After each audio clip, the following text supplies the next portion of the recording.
જય સ્વામિનારાયણ, જય ગૌ માતા. ખેડૂત મિત્રો, આપણું આ ગૌધામ દ્વારા આયોજન અભિયાન ચાલે છે. એની અંદર જે આ જીરાતરણનું શું રિઝલ્ટ છે, અલગ અલગ ખેડૂત મિત્રો બધા આવતા હોય, કારણ કે આટલી બધી ટ્રાફિક રહેતી હોય, અમે જઈ નથી શકતા, અને ખેડૂત એક પછી એક આવતા હોય તો ક્યાંય જવાતું નથી. પણ જ્યાં ખેડૂત આવતો હોય એનો આપણે અભિપ્રાય લેતા હોઈએ છીએ. ત્યારે આજ આપણું જીરાતરણ છે શું કામ કરે છે અને કેટલું રિઝલ્ટ આપે છે, આપણે પ્રેક્ટિકલ આપણી બાજુમાં ખેડૂત મિત્રો ઊભા જ છે, એમની સાથે ચર્ચા કરી અને એને શું થયું છે કેવું થયું છે. તો પેલા આપણું નામ. મારું નામ રમેશભાઈ મેરામભાઈ આહિર, ગામ સુરવદર, તાલુકો હળવદ, જિલ્લો મોરબી.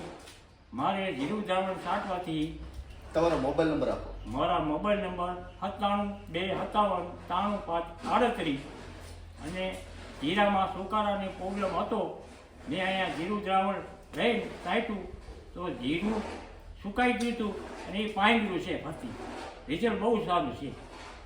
તમે સાઈટો તો પંપની અંદર શું માપ રાખ્યું છે? પંપનું અંદાજ 200 mm નાખેલું છે. 200 મિલી નાખેલું છે. અને જે વીઘે તમે પંપ કેટલા કર્યા છે? વીઘે 4 પંપ કર્યા છે એમને વીઘાના. અને ફરીને બીજો છંટકાવ કેટલા દિવસ પછી માર્યો છે? 15 દિવસે. 15 દિવસે.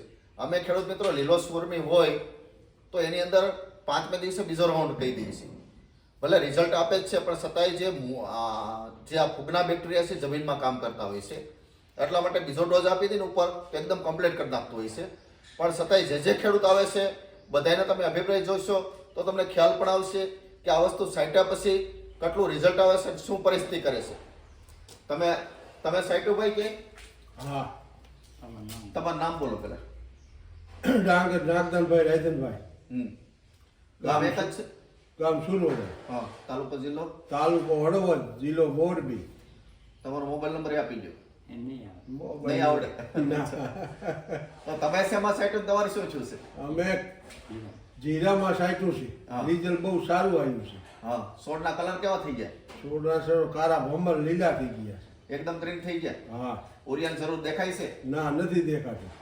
અને જીરામાં ઓરિયા નખાતું જ નથી, અને લગભગ પીળા છોડ પડતે આપણું આ જે આયુર્વેદિક ઔષધિમાં છે એટલા માટે નાઇટ્રોજન પણ એટલું આપી દે છે, બધું કમ્પ્લીટ કરે છે. તમે આમ જનરલ નાઇટ્રોજન નાખો તો છોડમાં લીલી શરમી આવી જાય છે, પણ આ આયુર્વેદિક ઔષધની કોઈ વસ્તુ નડતી નથી અને બધું કમ્પ્લીટ જ કરે છે. અટાણ તમે શેના માટે લેવા આવ્યા છે? અમે વરિયાળી માટે લેવા આવ્યા છીએ. બીજી કે આ વરિયાળીમાં બીજી વખત લેવા આવ્યા. જીરાનું રિઝલ્ટ જોયા પછી વરિયાળીમાં એવા છાંટવું છે તો વરિયાળી અંદર આપણે પાક દ્રાવણ છટાવીએ છીએ, અને પાવું હોય તો લિક્વિડ ખાતર તરીકે આ જીરા દ્રાવણ જ છે. એટલે જેટલા ખેડૂત મિત્રો આવે છે બધા ખુશ થાય છે.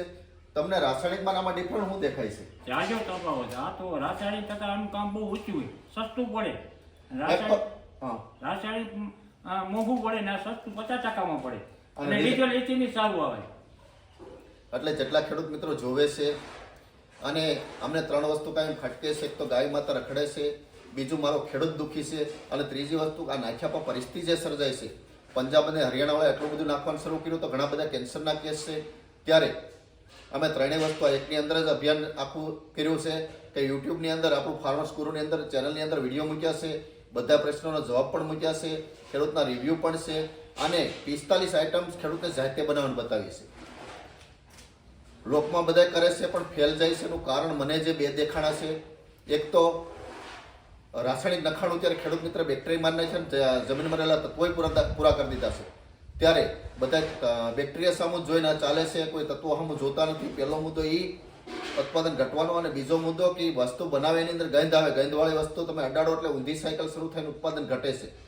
ત્યારે આ 45 આઇટમમાં તમે કોઈ પણ આઇટમ બનાવશો, તમારે ગમે એ વસ્તુ બનાવશો એની અંદર ગંધ નહીં આવે અને પાક પણ પ્લસ જશે.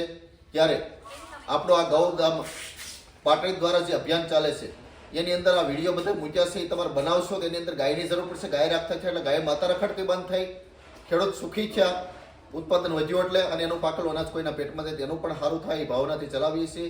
અને આ જીરા દ્રાવણની કોસ્ટ છે 250 રૂપિયા સંસ્થાન પર લીટર આવે છે. ખેડૂતને આપે છે 120માં 130 રૂપિયા સંસ્થા ભોગવે છે.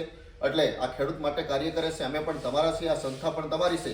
જ્યારે જરૂર પડે ત્યારે સંસ્થાનો પણ ઉપયોગ કરો, અને ચેનલની અંદર જે કાંઈ વિડીયો છે એની અંદર જે જવાબ આપ્યા છે એના એ પ્રશ્નો ફરી વખત ન આવે એવી ખેડૂત મિત્રો ખાસ તકેદારી રાખો. ચેનલમાં જોઈન્ટ થઈ જાઓ તો હું છે એના એ પ્રશ્નો ફરી વખત ના આવે તો અમે બીજા ખેડૂતને જવાબ આપી શકીએ. સાંજે 8 થી 11 ફોનનો સમય છે અને દિવસે બધા ખેડૂત મિત્રો અહીંયા મળવા આવતા હોય છે અને વસ્તુ લેવા આવતા હોય એટલે એમાં દિવસે સમય નથી મળતો. રાત્રે એટલા બધા ફોન વધી ગયા છે તો એના એ પ્રશ્નો ફરી વખત ન આવે એટલા માટે ચેનલમાં જોઈન્ટ થઈ જાઓ. બીજા ખેડૂતોને મિત્રોને પણ મોકલો, કારણ કે આ વસ્તુથી ખેડૂતે બચશે, આત્મઘાત કરતા પણ બચશે. ખેડૂત સુખી થાય, ગાય માતા સુખી થાય, આમ જનતા સુખી થાય, બધાયનું અમે હિત છે. અસ્તુ. જય સ્વામિનારાયણ, જય ગૌ માતા. જય